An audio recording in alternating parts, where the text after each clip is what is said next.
Good afternoon dear students. आजकेर ये भिडियोते आमरा class 12 2026 fourth semester ABTA test paper थेके इंग्लिशेर पेज नम्बर 72 एर समस्त प्रश्नेर समाधान करब। तो एट फार्स्ट तोमादेर 72 पेजेर जे एसएकिউ प्रश्नगुलो आछे देखे नाओ। प्रथमे प्रोज थेके देওয়া আছে, तारपरे पोएट्री थेके এইভাবে আমরা সমাধানগুলো করে যাব। তো एट फार्स्ट যে প্রশ্নটা দেওয়া আছে প্रोज থেকে SAQ, what was unusual about the rabbit that Alice saw. Alice যে খরগোশটাকে দেখেছিল তার যে অস্বাভাবিক ব্যাপার আনইউজুয়াল সেটা কি ছিল। The rabbit was unusual, rabbit অর্থাৎ খরগোশটা ছিল অস্বাভাবিক বিকজ ইট কুড টক, এটা কথা বলতে পারছিল। ওর এ ওয়াস্ট কোট, সে একটা কোট পরেছিল। And took A wash out of its pocket, এবং পকেট থেকে একটা ঘড়ি বের করেছিল। হুইচ সারপ্রাইজড এলিস গ্রেটলি, যেটা এলিসকে খুব অবাক করে তুলেছিল। নেক্সট প্রশ্ন, why could Alice not go out of the hall, কেন এলিস ওই হল ঘর থেকে বাইরে বেরিয়েছিল না।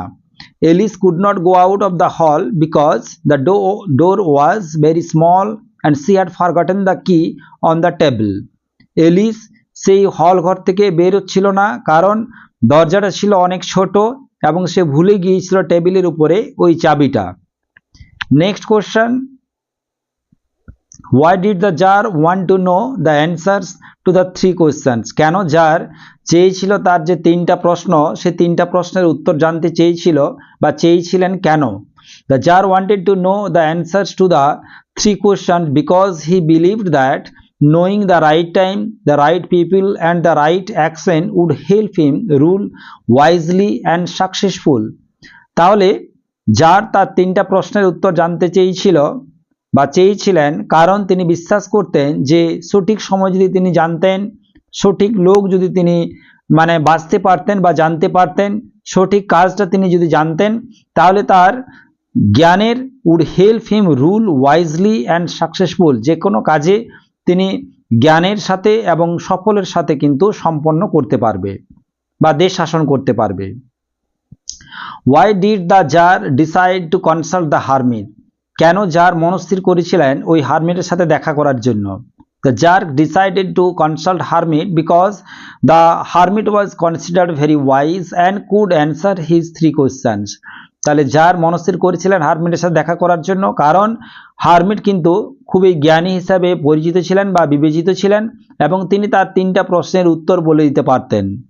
এরপর ভার্স থেকে যে কোশ্চেনগুলো দেওয়া আছে দেখে নাও। অ্যাট ফার্স্ট যে কোশ্চেনটা দেওয়া আছে, what is the Hawks view of the world around ইট, তাহলে বাজ পাখি তার চারপাশের পৃথিবীকে কিভাবে দেখে। খুব গুরুত্বপূর্ণ প্রশ্ন এটা।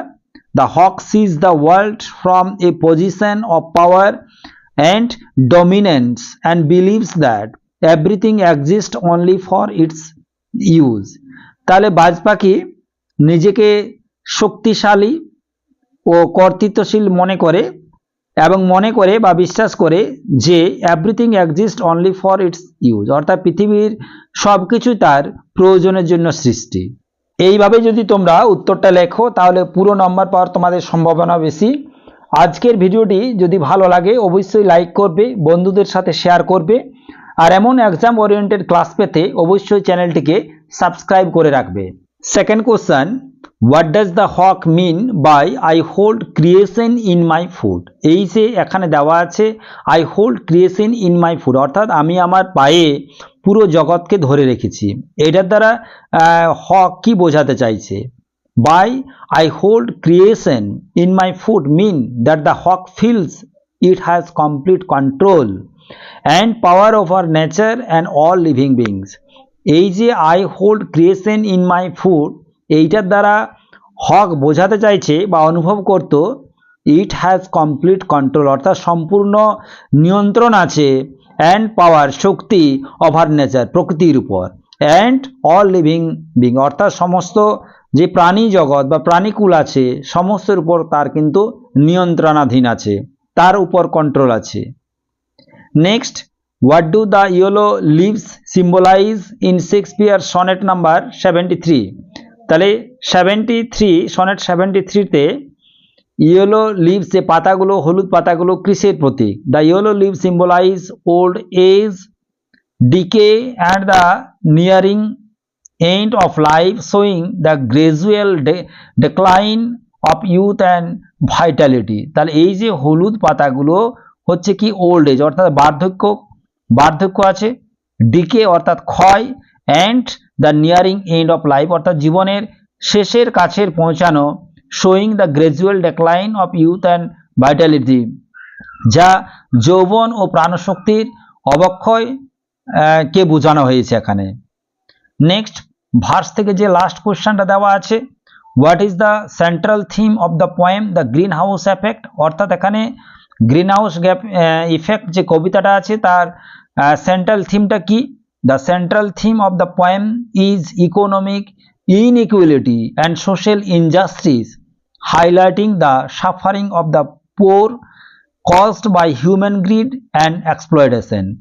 অর্থাৎ এই কবিতার মূল ভাব, থিমটা of the poem is economic inequality অর্থাৎ অর্থনৈতিক বৈষম্য, অ্যান্ড সোশ্যাল ইনজাস্টিস অর্থাৎ সামাজিক অবিচার, highlighting the suffering of the poor caused by human greed and exploitation অর্থাৎ মানুষের লোভ ও শোষণের ফলে দরিদ্র মানুষের কষ্টকে এখানে তুলে ধরা হয়েছে। এরপর গ্রামার থেকে যে প্রশ্নগুলো দেওয়া আছে, প্রশ্নগুলো অ্যাট ফার্স্ট দেখে নাও। যে প্রশ্নগুলো দেওয়া আছে এখানে,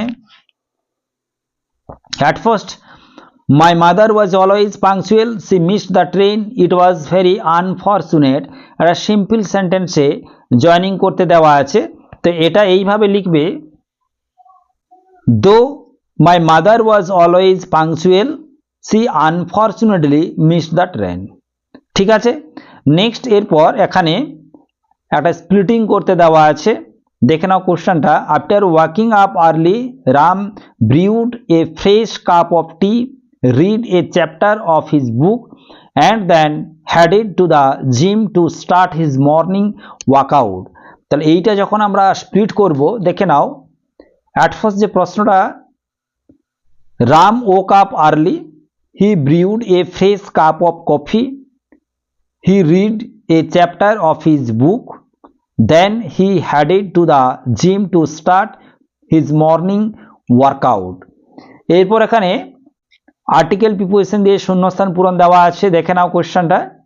fill in the blank with appropriate articles prepositions। all the girls of this village have promised to fight against the curse of child marriage।